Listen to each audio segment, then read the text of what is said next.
விஜய் இருந்துட்டு உண்மையிலேயே இப்போ ஒரு மிகப்பெரிய முட்டாள்தனமான காரியத்த பண்ணிட்டாரு அப்படின்னே சொல்லலாம். அதாவது வெண்பா வந்து இப்போ பக்கத்திலேயே இருந்துட்டு இருந்தாங்க. அதாவது தன்னை வந்து ஒரு ஆம்புலன்ஸ் வந்து ஆக்சிடென்ட் பண்ணுச்சு. நம்ம விஜய வந்து கீழ வந்து விழ வச்சுச்சு.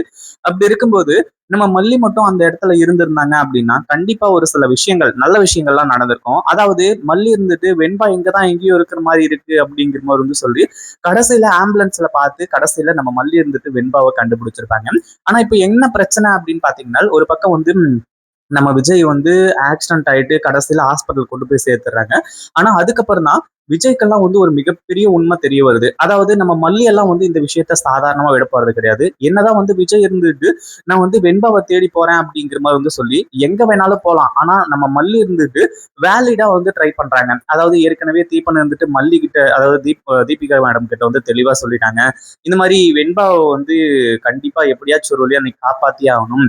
அதுவும் நீ செஞ்சிருக்க காரியத்துக்கு கண்டிப்பா நான் உன்னெல்லாம் சும்மாவே விட மாட்டேன். கமிஷனர் கிட்டே போயிட்டு உன்னை கம்ப்ளைண்ட் பண்ணிடுவேன் அப்படிங்கிற மாதிரி வந்து சொன்னாங்க. இந்த மாதிரி வந்து இருக்கும்போது சில விஷயங்கள்லாம் வந்து நம்ம யோசிச்சுதான் ஆகணும். அதையும் தாண்டி இப்ப என்ன ஆச்சு அப்படின்னா, நம்ம மல்லி போலீஸ் படையோட போயிட்டு அங்க போய் மாஸ் என்ட்ரி வந்து கொடுக்குறாங்க. அதாவது கண்டிப்பா இந்த ஒரு விஷயத்த இங்க யாருமே எதிர்பார்க்கவே இல்லை. ஏன்னா மல்லி இருந்துட்டு என்ன பண்றது ஏது பண்றதுன்னு தெரியாம இருந்துட்டு இருந்தாங்க. ஆனா இப்போ தீபன் மூலியமா நிறைய நல்ல விஷயங்கள் நடந்திருக்கு. நிறைய நல்ல விஷயங்கள் வந்து நடந்தது மட்டும் இல்லாம இப்போ கிட்டத்தட்ட வந்து ஆல்மோஸ்ட் வந்து கண்டுபிடிச்சிருப்பாங்க. கொஞ்சம் ஒரு 1/2 மணி நேரத்துக்கு முன்னாடி வந்திருந்தாங்க அப்படின்னா, கண்டிப்பா வந்து நம்ம வெண்பாவை வந்து அங்கேயே வந்து அதாவது கண்டுபிடிச்சு கடைசியில காப்பாத்திருப்பாங்க. ஆனா கொஞ்சம் தாமதமானதுனாலதான் அடுத்ததான் என்ன பண்றதுன்னு தெரியல. அதுவும் இல்லாம இப்போ நம்ம வெண்பா இங்க இருந்ததுக்கு ஆதாரமா வந்து ஒரு சில விஷயங்கள்லாம் கிடைக்குது. அதுவும் இல்லாம வெண்பா இங்க இருந்து போறதுக்கு முன்னாடி நாங்க எதுக்காக வரணும், ஏன் வரணும் அப்படிங்கிற மாதிரி வந்து சொல்லி கேட்டுக்கிட்டு இருந்தாங்க இல்லையா? அதாவது ஒரு போன் வந்து நம்ம வெண்பா கையில மாட்டுச்சு, ஒரு ரவுடியோட போனு.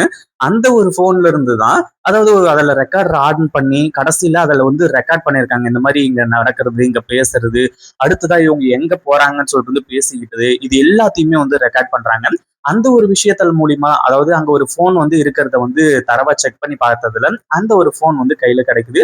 அந்த ஒரு போன்ல வந்து இங்க வந்து நடந்த விஷயங்கள்லாம் வீடியோவாவே ரெக்கார்ட் ஆயிருக்கு. அந்த ஒரு ரெக்கார்டிங்க வந்து பார்த்துதான் போலீஸ் பயங்கரமான ஒரு அதிர்ச்சியில இருக்காங்க. உண்மையிலேயே இப்போ நம்ம மல்லிக்கும் அதாவது வெண்பாவுக்கு வந்து எவ்வளவு பெரிய சிக்கலான ஒரு நிலைமை இருக்கு. அவங்க எங்க கொண்டு போய் விக்கிறாங்க அப்படின்றது முதற்கொண்டு எல்லாத்திலுமே அந்த ரவுடிங்களோட ஃபேஸ், அந்த கலாவதியோட ஃபேஸ், இங்க நடந்தது எல்லாத்தையுமே வந்து அப்படியே ரெக்கார்ட் பண்ணி வச்சிருக்காங்க. இப்போ அதை பார்த்ததுக்கு அப்புறமா போலீஸ்க்கு ஒரு இது வந்து கிடைச்சிருச்சு. அதே மாதிரி இவங்க எங்க கொண்டு போய் விற்க போறாங்க, அதுலயும் வந்து முக்கியமா வந்து இவங்க எதுல போறாங்க அப்படிங்கிற எல்லா டீட்டெயிலுமே இது மூலியமா தெரிஞ்சது. அப்படி தெரிஞ்சதுக்கு அப்புறம் தான் வந்து ஒரு சில நல்ல விஷயங்கள்லாம் நடக்குது. அடுத்ததா போலீஸ் இருந்துட்டு உடனடியா அங்கிருந்து கிளம்புறாங்க. உண்மையிலேயே வந்து நம்ம வெண்பா இவ்வளவு ஐக்கிய மூளையோட வந்து யோசிச்சு இப்படி எல்லாம் செயல்பட்டிருப்பாங்க அப்படின்னு கொஞ்சம் கூட எதிர்பார்க்கவே இல்லை. கடைசியா என்ன ஆச்சு அப்படின்னா, இப்போ போலீஸும் மல்லி இவங்க எல்லாருமே நம்ம இப்பவே போனாதான் வந்து அங்க வெண்பாவை காப்பாற்ற முடியும் அப்படிங்கிற மாதிரி நினைக்கிறாங்க. ஒரு பக்கம் நம்ம விஜய் பயங்கரமா தவிச்சுக்கிட்டு இருக்காரு. ஏன்னா சாதாரணமா இருக்கும்போது எந்த ஒரு வேலையும் இல்லாத போது வந்து நம்ம விஜய்க்கு ஆக்சிடென்ட் ஆகல. வெண்பாவை தேடி கண்டுபிடிக்கணும், வெண்பா தான் என்னோட உயிர், வெண்பாவை தேடி கண்டுபிடிக்கலன்னா கண்டிப்பா வேலைக்கு ஆகாது அப்படிங்கிற மாதிரி வந்து சொல்லி அந்த ஒரு விஷயத்துல வந்து ரொம்ப வந்து விஜய் ரொம்ப போராடிக்கிட்டு இருக்காரு. ஆனா விஜய்க்கும் இன்ஃபர்மேஷன் வந்துருச்சு. விஜயும் வந்து இந்த மாதிரி அந்த ஆம்புலன்ஸை பார்த்தேன் அப்படிங்கிற மாதிரி வந்து சொல்றாரு. ஆனா அதையும் தாண்டி இப்ப என்ன ஆச்சு அப்படின்னா, நம்ம மல்லி, போலீஸ் இவங்க எல்லாருமே இப்போ அந்த ஆம்புலன்ஸை தேடிட்டு இருக்காங்க. ஏன்னா இவங்க போன வெஹிக்கிள் தெரியும், ஆம்புலன்ஸ் தான் அப்படிங்கிறது கன்ஃபார்ம் ஆகி போச்சு. அதே மாதிரி இப்போ நம்ம மல்லி இவங்க எல்லாருமே கிளம்பி போயிட்டு இருக்காங்க. ஒரு பக்கம் தீபிகா மேடமும் இருந்துட்டு இப்போ எல்லா செக் போஸ்ட்லயும் வந்து ஆள் வச்சு ஆம்புலன்ஸை பர்டிகுலரா வந்து ஆம்புலன்ஸை வந்து பிடிக்க சொல்றாங்க. ஏன்னா அவங்க நினைச்சாங்க ஆம்புலன்ஸ்ல போனா நம்ம சீக்கிரமா போயிடலாம், சீக்கிரமா போயிட்டோம் அப்படின்னா அதுக்கப்புறம் வந்து நமக்கு பிரச்சனை கிடையாது அப்படி இப்படிங்கிற மாதிரி வந்து நினைச்சாங்க. ஆனா நம்ம மல்லி மூலியமா அடுத்ததா வெண்பா வந்து பண்ண சில நல்ல விஷயங்கள் மூலியமா அவங்க ஆம்புலன்ஸ்ல தான் போயிட்டு இருக்காங்க அப்படிங்கிற ஒரு விஷயமும் தெரிஞ்சு போச்சு. இப்போ என்ன ஆச்சு அப்படின்னா, அவங்கள வந்து தேடிட்டு இருக்காங்க. அதே மாதிரி இப்போ நம்ம மல்லியோட கண்ணில் வந்து பட ஆரம்பிச்சுறாங்க. மல்லி ஏற்கனவே செம்ம கோவத்துல இருக்காங்க. வெண்பாவை கடத்தினவங்க மட்டும் கையில கிடைச்சாங்க அப்படின்னா கண்டிப்பா சும்மா விட மாட்டேன் அப்படிங்கிற மாதிரி வந்து சொல்லி எந்த எல்லைக்கும் போவேன் அப்படிங்கிற மாதிரி வந்து சொல்லியும் பயங்கரமான ஒரு கோவத்துல இருந்துட்டு இருக்காங்க.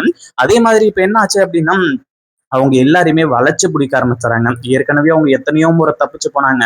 ஆரம்பத்திலேயே நம்ம மல்லி இருந்துட்டு அந்த லேடிய கையும் களவுமா புடிச்சிருந்தாங்க அப்படின்னா, இந்நேரத்துக்கு வந்து நம்ம வெண்பா எங்க இருந்திருப்பாங்களோ அங்க இருந்திருப்பாங்க. ஆனா அங்க அந்த ஒரு விஷயம் நடக்காததுதான் வந்து மிகப்பெரிய ஒரு கொஸ்டின் மார்க்கா இருந்துச்சு. இதுல வேற விஜய்க்கு அடிபட்டு அவரும் ஹாஸ்பிட்டல்ல இருக்கிறது, இந்த மாதிரி விஷயங்கள் எல்லாமே வந்து உண்மையிலேயே ஏத்துக்க முடியாத ஒரு காரியமா இருந்துட்டு இருந்துச்சு. இப்ப அடுத்தபடியா என்ன ஆச்சு அப்படின்னா, இப்போ அந்த டீமை வந்து கையும் களவுமா புடிச்சிடுறாங்க. அங்க இருக்கக்கூடியது வெண்பா, அடுத்ததா வந்து இன்னும் சில குழந்தைங்க. அதே மாதிரி வெண்பா வந்து அங்க எல்லாத்தையுமே சொல்றாங்க. இவங்க தான் வந்து கடத்தி விக்கிறது. அப்படி இப்படிங்கிற மாதிரி வந்து சொல்லி, அதே மாதிரி நாங்க மட்டும் இல்ல, இன்னும் நிறைய குழந்தைங்களை இவங்களை கடத்தி வச்சிருக்காங்க. இவங்களை அடிச்சு விசாரிச்சா அந்த குழந்தைங்க இருக்கக்கூடிய இடமும் வந்து தெரியும். அந்த இடத்த கண்டுபிடிச்சாதான் வந்து நமக்கு அடுத்தடுத்து எல்லாமே வந்து தெரியும். எங்களை காப்பாத்தின மாதிரி நீங்க அந்த குழந்தைங்களையும் காப்பாத்தணும் அப்படிங்கிற மாதிரி வந்து சொல்றாங்க. அதுல இவங்க பேசிக்கிட்டு இருந்ததுல குறிப்பிட்ட இடங்கள்லாம் வந்து நம்ம வெண்பா நோட் பண்ணி வச்சு, இந்த இடம் தான் சொல்லிட்டு வந்து இவங்க பேசிக்கிட்டு இருந்தாங்க. அப்போ கண்டிப்பா இன்னும் குழந்தைங்களை அவங்க இந்த இடத்துல தான் வச்சிட்டு இருக்கணும், அவங்களையும் வந்து காப்பாத்தணும் அப்படிங்கிற மாதிரி வந்து சொல்றாங்க. உடனே மல்லி இருந்துட்டு வெண்பாவை வந்து கட்டி பிடிச்சு பயங்கரமா கதறி எழுறாங்க. அதாவது இப்படி நீ மாட்டிக்கிட்ட அப்படின்னு சொல்லிட்டு நீ பயப்படாம இன்னும் எல்லா குழந்தைங்களும் காப்பாத்தணும் அப்படிங்கிற மாதிரி வந்து சொல்லி நினைக்கிறல்ல வெண்பா, எல்லாமே நல்லபடியா நடக்கும். இப்ப பாத்தியா உன்னை எப்படி ஒரு வழியா காப்பாத்தியாச்சு. அதே மாதிரி இவங்களெல்லாம் சும்மா விட போறது கிடையாது. இவங்களை பிடிச்சி ஜெயில போட்டுதான் தீர போறோம். அதே மாதிரி இப்போ அந்த குழந்தைங்களையும் வந்து காப்பாத்திடலாம் அப்படிங்கிற மாதிரி வந்து சொல்லி இவங்களை அடிச்சு விசாரிச்சு கடைசியில அந்த இடத்துக்கு போயிட்டு அங்க கிட்டத்தட்ட ஒரு 100 குழந்தைங்களை வந்து இப்போ காப்பாத்தி கூட்டிட்டு வராங்க. ஏன்னா இவங்க விற்க போற இடத்துல வந்து இன்னும் நிறைய குழந்தைங்க இருக்காங்க இல்லையா, அவங்க எல்லாரையுமே. இதை பத்தி நீங்க என்ன நினைக்கிறீங்க? அந்த வீடியோ பிடிச்சிருந்தா லைக் பண்ணுங்க, ஷேர் பண்ணுங்க. இப்பதான் நம்ம சேனலுக்கு ஃபர்ஸ்ட் டைம் வரீங்க அப்படின்னா கீழே இருக்க சப்ஸ்கிரைப் பட்டனை பிரஸ் பண்ணிக்கோங்க.